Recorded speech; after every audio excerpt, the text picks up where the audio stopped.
Bonjour. Aujourd'hui le 24 août 2022, je souhaite mes 36 ans. Merci beaucoup à toutes les personnes qui m'ont souhaité bon anniversaire à travers Twitter, Instagram, dans l'espace des commentaires de cette vidéo, ainsi que sur Twitch. Ça me fait chaud au cœur, même si ce n'est qu'une année de plus par rapport à l'année dernière. Il n'y a pas trop de changements, même si on remarque de plus en plus les traits de vieillesse sur mon visage. Et pour marquer le coup, j'ai décidé de m'offrir un super gros cadeau d'anniversaire. Un tout nouveau PC gaming qui sera nettement plus puissant que celui que j'utilise actuellement. J'ai commencé à recevoir les pièces pour ce futur PC. Une grosse vidéo sera prévue du montage ainsi que du test de ce nouveau setup. Et la dernière pièce reçue, c'est la grosse bête. Il s'agit de la nouvelle carte graphique. Je me suis contenté d'une GeForce RTX 3080 Ti. Certes, il va bientôt avoir la série des 4000 qui devrait sortir. On n'a pas de date précise et on ne sait pas si ça va être scalpé dans tous les sens comme à l'époque des 3080. Aujourd'hui, je voulais de base vous proposer une vidéo où je voulais faire une partie de mon jeu préféré F0GX, mais ce serait un petit peu mentir sachant que ce jeu, je ne l'avais pas eu à l'anniversaire, mais plutôt à un Noël, celui de 2003. Mais ce qui ne va pas m'empêcher de vous proposer un super gameplay en live Twitch, car justement, aujourd'hui, l'anniversaire, on va tenter de battre le record du plus long live sur mon Twitch. Au moment où vous regardez cette vidéo, je serai déjà en live, je jouerai à tous mes jeux préférés et ça va me permettre de rester plus longtemps sur les lives. J'espère que je resterai en live Twitch jusqu'à peut-être 23 h, minuit, sachant que j'aurai commencé ce live aux alentours de 9 h. On peut espérer surtout qu'il y aura un guest de qualité, mon frère jumeau, parce que ce sera également son anniversaire aujourd'hui. Je lui ai prévu d'ailleurs un joli cadeau. Et en parlant de ça, j'ouvrirai des cadeaux reçus de la part d'une abonnée. Et il y en aura un que je pourrais pas vous montrer directement parce qu'elle a précisé Peggy 18. On découvrira ça en temps et en heure. Pour la vidéo du jour, j'avais envie de vous parler du plus gros bid de Nintendo 2022. Il y a un jeu où on était tous ultra hype et peu de temps après sa sortie, on l'a tous lâché sur Twitch. Et en ce qui vous concerne, je pense que vous n'y avez joué que très peu d'heures dessus, voire revendu dans la journée ou dans les jours qui suivent. Et ce jeu, vous pourrez me dire si vous êtes d'accord ou pas dans les commentaires. C'est Mario Striker Battle League Football. Les Mario Striker ont vraiment eu une grosse popularité lors des épisodes de la GameCube avec Mario Football. C'était d'ailleurs un excellent jeu de foot arcade multijoueur où ça pétait dans tous les sens. Un jeu très convivial et très accessible. Vous pouvez même mettre ça à quelqu'un qui n'a jamais joué à un jeu de foot ni même à un jeu Mario Multi. Il s'en sortira comme un chef. Par contre, l'opus suivant, le Mario Striker Football sur la Wii, je ne l'avais pas fait, mais d'après ce que j'ai pu comprendre, c'était un Mario Football GameCube beaucoup plus abouti, beaucoup plus nerveux. On garde la même recette et on l'améliore. C'est vrai que la Wii, ça n'a pas été une console qui m'a vraiment charmé. C'est pour ça que cet opus de Mario Striker Football sur Wii, je l'ai un petit peu mis de côté. Mais quand j'avais vu l'annonce du Mario Striker Battle League Football sur la Switch, alors qu'il débarque de nulle part, on ne s'attendait même pas à un nouvel opus pour la Switch de Mario Football, j'étais direct conquis. Je dis c'est génial, voilà un jeu qui va vraiment avoir une grosse popularité sur Twitch, dans les différents forums, dans les modes en ligne. Et finalement on n'a plus entendu parler du jeu depuis fort longtemps. Peut-être qu'il aura un petit boost de popularité quand il y aura la Coupe du Monde au Qatar. Mais ça reste à voir parce qu'il y a beaucoup de choses à dire sur ce Mario Striker Football. Moi personnellement, je n'y ai joué qu'une heure. J'ai tenté de jouer un petit coup en faisant un match tranquille, mais je me suis tapé, je crois, à 5 ou 6-0. Je m'étais retrouvé complètement paumé. Il y avait beaucoup de choses à prendre en compte par rapport au gameplay, à la maniabilité, les super coups, les tacles, les contre-tacles, les feintes. Ça fait quand même beaucoup de choses à apprendre pour un jeu de foot et pour un jeu Mario multi. Ça peut pas être plus simple que ça. J'ai décidé de faire le tuto. Bah sachez qu'après même le tuto, j'avais toujours pas compris les manips. Et c'est ça qui m'avait vraiment bloqué pour continuer à prendre du plaisir sur ce jeu. Je me dis mais quand tu commences à jouer à un jeu très complexe où il faut que tu passes beaucoup de temps sur les sur le mode tutoriel, c'est pour des jeux de gestion, style Tropico, style civilisation, parce qu'il y a beaucoup de paramètres à prendre en compte.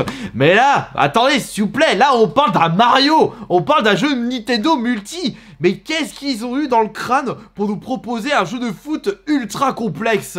On n'est pas sur un jeu réaliste quand même. On joue pas à un FIFA, un PES. D'ailleurs, en parlant de ça, sachez que moi qui ne suis pas du tout foot et qui ai passé beaucoup de temps sur Mario Football sur la GameCube, bah j'ai eu beaucoup plus de plaisir à découvrir le PES 2010 lorsque j'avais testé la Wii de vide-grenier. Et d'ailleurs, à choisir entre le PES 2010 et Mario Striker Football, si on me propose d'affronter un pote sur un jeu de foot, bah je lui propose carrément de faire une partie sur PES 2010.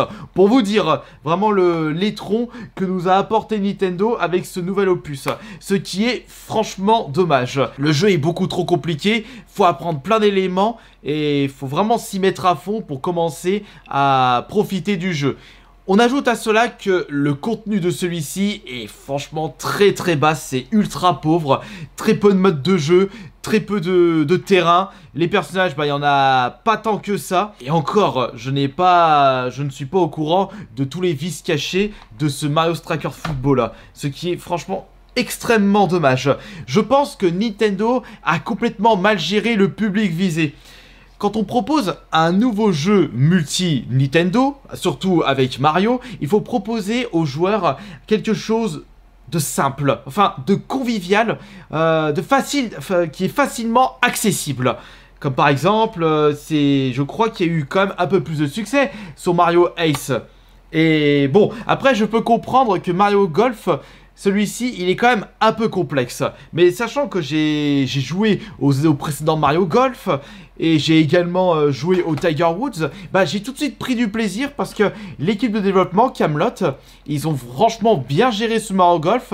Ils ont proposé un truc quand même assez accessible, moins complexe qu'un Tiger Woods, pour vous présenter un petit peu les jeux de golf au grand public. Alors que pour le Mario Football, ils ont complètement foiré le truc parce que le jeu est plus compliqué qu'un PES et un FIFA. Ce qui est extrêmement dommage et c'est pour cela qu'on ne voit plus la couleur de ce jeu dans Twitch. J'ai regardé un petit peu les stats de Twitch Trackers de ce jeu et on a remarqué que même pas 3 semaines après la sortie de celui-ci, on n'atteignait même pas une moyenne de 100 viewers. Alors que des jeux Nintendo, bah ça perdure un petit peu dans le temps. Bon après pour les jeux solo c'est normal que ça baisse au bout d'un moment parce que tout le monde connaît le jeu. Il y a eu quelques rétro-jouabilités mais pas tant que ça, alors qu'un jeu multi ça perdure dans le temps. Il y a qu'à voir les stats de Mario Kart, de Smash Bros. Oui, c'est vrai que Mario Golf, il y a moins de monde, enfin il a été mis aux oubliettes, mais c'est un jeu de golf, donc c'est un peu normal, c'est vraiment un public de niche, on n'a pas le succès du foot. C'est quand même quelque chose de très très populaire qui amène beaucoup plus de monde par rapport à un jeu de golf qui est prévu pour un public ultra niche. Et pourtant, je me suis renseigné un petit peu sur les chiffres de vente de ce jeu, et ben je pensais qu'il avait fait un sacré bid, et bien que nenni, il a quand même atteint presque 2 millions d'exemplaires vendus dans le monde, ce qui est exceptionnel pour un jeu vidéo, mais est-ce qu'on peut considérer ce chiffre de vente comme un bid pour un produit Nintendo? Si on compare avec Smash Bros, Mario Kart qui ont atteint 30, 40, voire 50 millions d'exemplaires vendus dans le monde, c'est pas super top pour ce Mario Football. Non, ça c'est pas... Non, c'est... Pardon, excusez-moi. Pour ce Mario Football.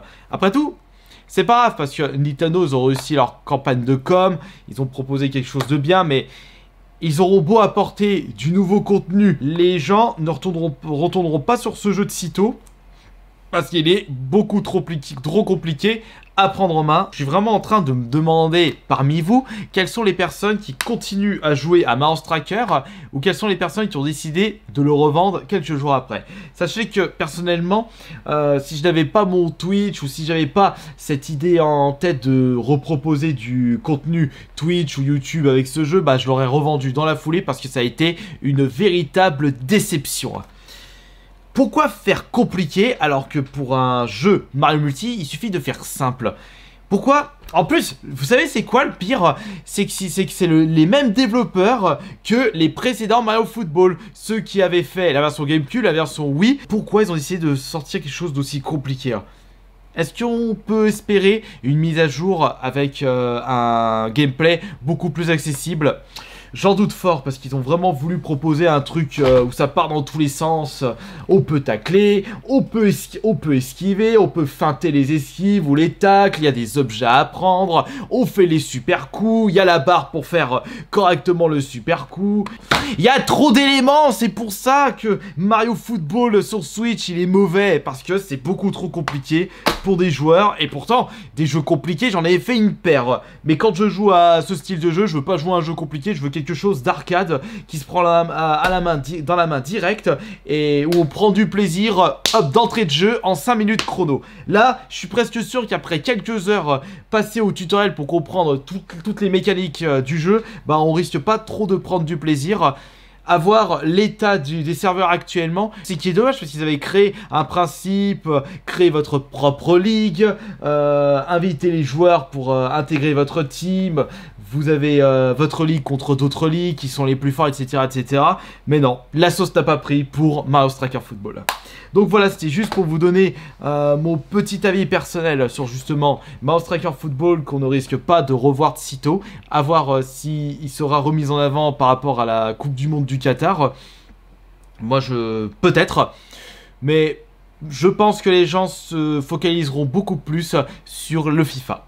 Allez, je vous remercie beaucoup d'avoir été présent et n'oubliez pas, aujourd'hui on se retrouve toute la journée sur le live Twitch et je vous remercie pour les bons anniversaires dans les commentaires. Allez, il n'y a plus qu'à attendre l'année prochaine pour les 37 ans. Il risque de se passer beaucoup de choses jusque là. Allez, à tout à l'heure!